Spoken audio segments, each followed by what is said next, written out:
Well, it is a brisk fall morning here on the homestead. I'm the Frugal Gardener, and today is Tuesday, which means this is part 2 or episode 2 of Gardening Over 40.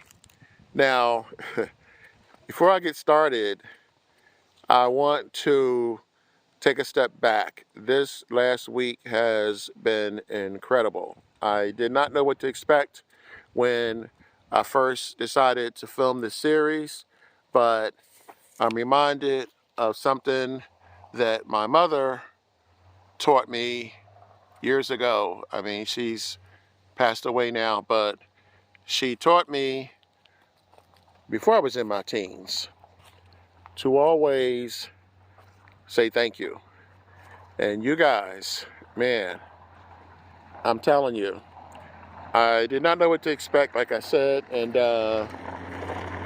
so far I've gotten over 6,000 views on the first video, which means that there are people out there that are still gardening that are my age and a little bit younger and a little bit older. There were a couple of people in their 80s. So I got a big kick out of that, and I think that's encouragement to all of us. So if you, for kicks, if you don't have a problem with revealing your age, just kind of, post that in the comments so other people can see that they're not alone out there in the garden. So the other thing is, my mother taught me, never ask a woman her age. So I'm not going to ask you how old you are, but if you want to put a category in kind of 40s, 50s, 60-ish, that would be fun. Okay, time to get started. So the last episode, we talked about getting your stuff home from the store, and now this is the reason why I'm starting in my driveway. This is where UPS, FedEx, Post Office, everybody that comes drops stuff off here. Now I'm going to give you 3 bonus tips throughout this video, so you probably want to watch the whole thing so that you can get all 3 of the tips. So here is where here we park, and the question is, how do we get everything that I purchase from the store to where I garden? My garden station is on the other side of the property, and that's it's 80 feet from the back of my house, which is usually where everything that gets delivered gets dropped off. So before I tell you how I move my stuff around, I'm going to tell you tip number 1, really, which is how you can get the delivery people to drop off your equipment or your order, which some of you probably know, some of you don't. When you place an order, there is there's a place where you can put down instructions for deliveries. And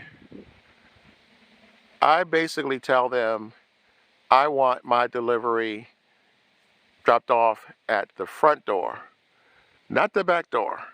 The back door is literally 80 feet away from where I garden. 80 feet. Now, 80 feet, excuse me. Every step I take, let's do some quick math. Every step I take is 2 feet. So in order for me to go 80 feet, that's going to mean 40 steps of carrying stuff like this. If I had to make several trips, imagine how long that's going to take. Now stick with me, because I'm about to move on to something important. Basically, you want to take as less steps as possible. That's what this series is about, making it easier. When I lived in the city years ago, To get to my house from the sidewalk was 10 to 12 steps. I forget exactly how many. Now, when I was a younger man, it didn't matter. Now, taking 10 to 12 steps, you don't want the delivery man to leave your stuff at the bottom of the steps when you have to keep carrying it up. This is my workhorse. This is a Gorilla cart. I bought this about 3 years ago, and man, it has been a lifesaver. This thing, I forget how much I paid for it.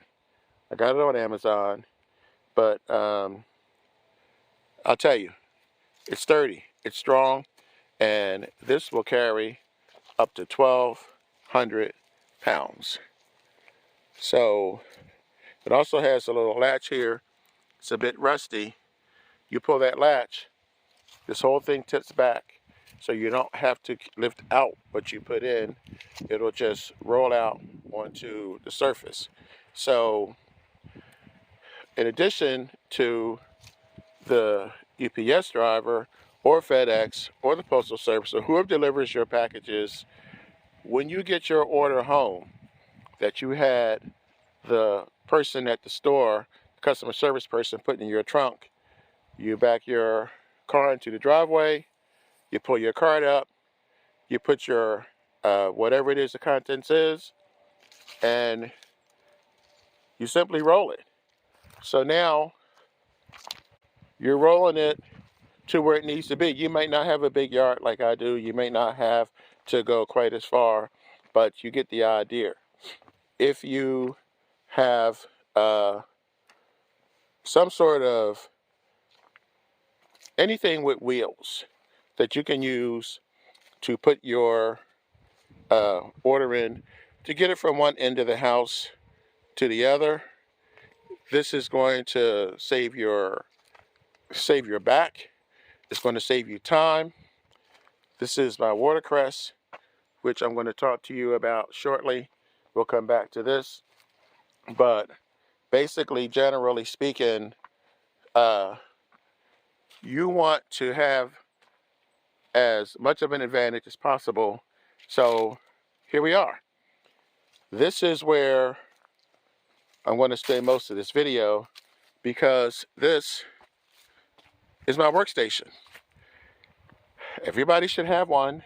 If you don't, it doesn't have to look like this. It can be anywhere where you have everything that's centralized. So tip number 2 is this guy here. This is my water bottle. This is my storage bucket. I get water bottles all the time, and I cut off the tops. This is one here. This is the other one here. I'll get back to this one in a second, but this is my basic setup. So not all of my tools are here, but the ones I use the most are here. I would be embarrassed to tell you how much time I used to spend looking around for these claws, for the saws, for the spades, for all this stuff that I use to garden with on a regular basis.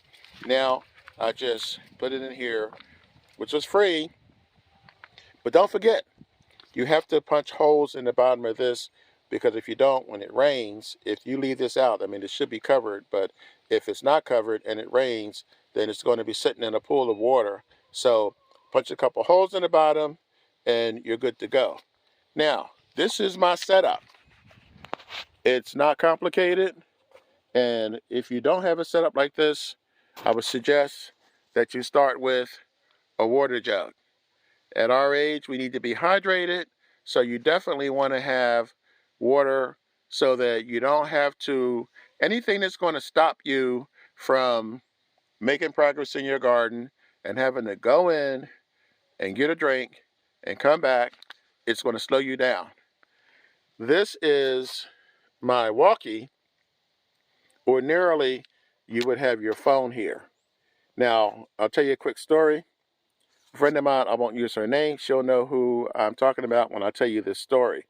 A couple of years ago, 2-3 years ago, she had a fall in her backyard. She was home alone. She got injured, and She called out for help and no one heard her cry. So the good news is that she eventually was able to crawl in the house and get help.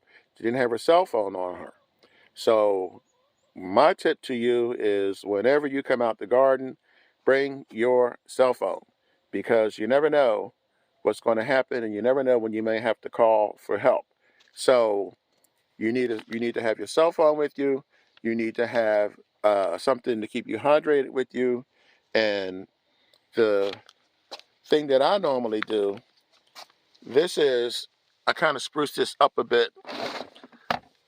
This is what I keep with me. This is bug spray, gloves. I'll explain this in a minute. First aid kit. Very important. The price of these have come down quite a bit. And I think every gardener should have a first aid kit, especially when you get to be our age, because if you get injured out here, you might need medical aid right away.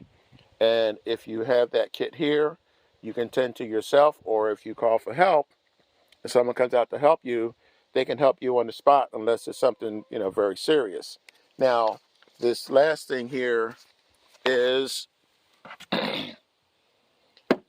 this is just something that I threw in there. This is bear spray. I've never seen a bear. I've only been out here a little longer than a year.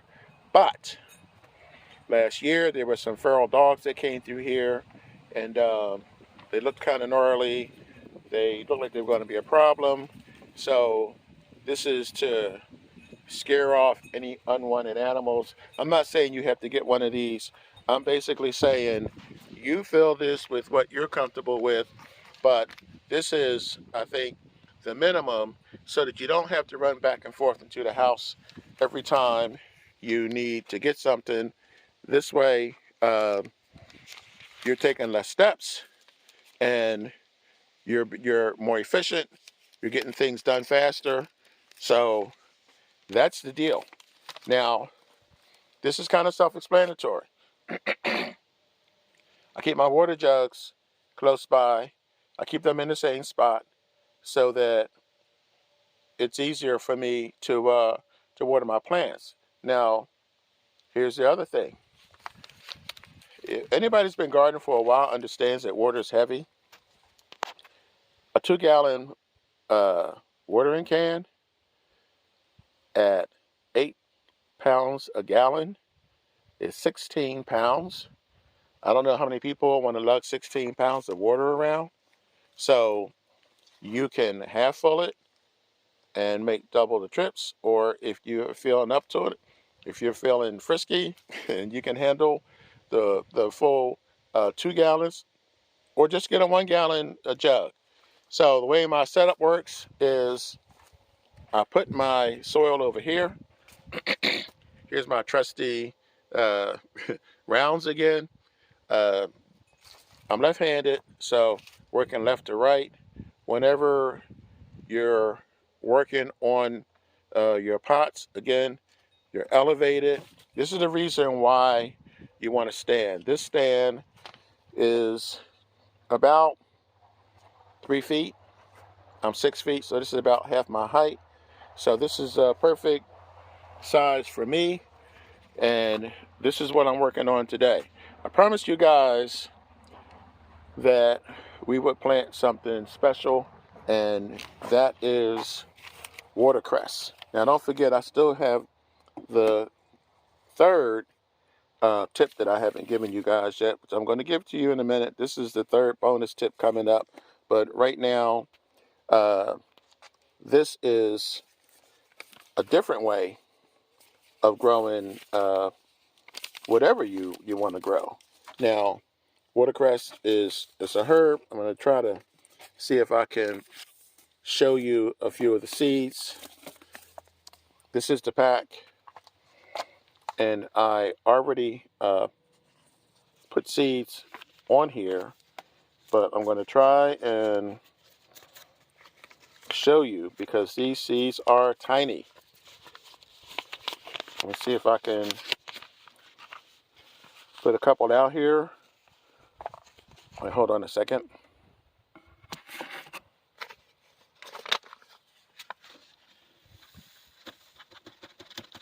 And there they are. I told you, these are very tiny seeds. You just want to barely cover them, sprinkle them around in here. And the reason why this is going to be different is because whereas most seeds, most roots do not like to be wet, watercress is the opposite. Watercress is a superfood. Some people call it a vegetable. It's actually a herb, but it is powerful. It's full of antioxidants. I'll get into the details later. I don't want to get into the weeds with this, but this is going to be very healthy for you. It's used in sandwiches. It's used in soups. It's used in stews. It's used to make pesto. So very healthy, especially when you get to our age. So you put the seeds in. You just barely push them around a little bit. Just cover them a little bit and water them, and you're good to go. But here's the difference. I put holes. I'm not sure you can see slits. I'm saying holes, but they're really slits that I put around the edges of this. I'm going to sprinkle these seeds in here. I put these slits in so that water can get in, because this is going to grow in about 2 months, and this is part of the cut and come along group, which means that you can harvest this over and over again several times. So after about 2 months, this is, let me see, this is what you'll get if you plant these in soil and keep the soil moist. Not bad. But on the same day that I planted that,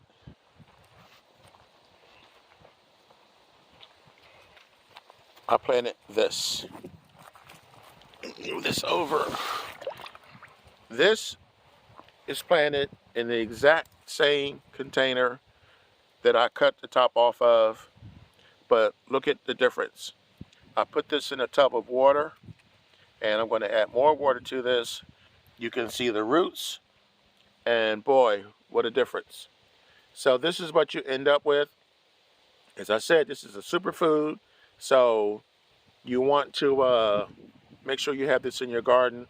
That's going to be the next series that comes up after this series. But for the most part, if you have a cart, if you have a dolly, if you have some way of moving your food, your purchases around, your bags, your containers, it's going to make your gardening a whole lot easier. And that's it for this second segment. And I'm going to do the third segment next Tuesday, again, around 12 noon. And I hope you guys spread the word. Thank you for your comments. They're really appreciated. Thank you for coming back and for watching this video. So I promised you a third bonus tip. And that third bonus tip is EBT cards or SNAP. Most of you are probably familiar with that. They used to call them food stamps. You can buy seeds with your EBT card. Yes, because it's considered food. Now, Amazon also accepts these. When you go to Amazon, when it says form of payment, when you add your credit cards, when you add your debit card, you can add your SNAP card or your EBT card, and you can buy seeds with those cards, which you can plant in your garden and grow things. So that's tip number 3. And next week, well, I'll surprise you. I'm not going to tell you what we're going to talk about next week, but it's going to give you even more information. And I'll give you a hint. You're going to be able to grow a lot more than just using the pots and containers. So that's it for now. I'm the Frugal Gardener. And remember, when you grow your own food, you'll always know where it comes from. I'll catch you guys next Tuesday. Have a great week.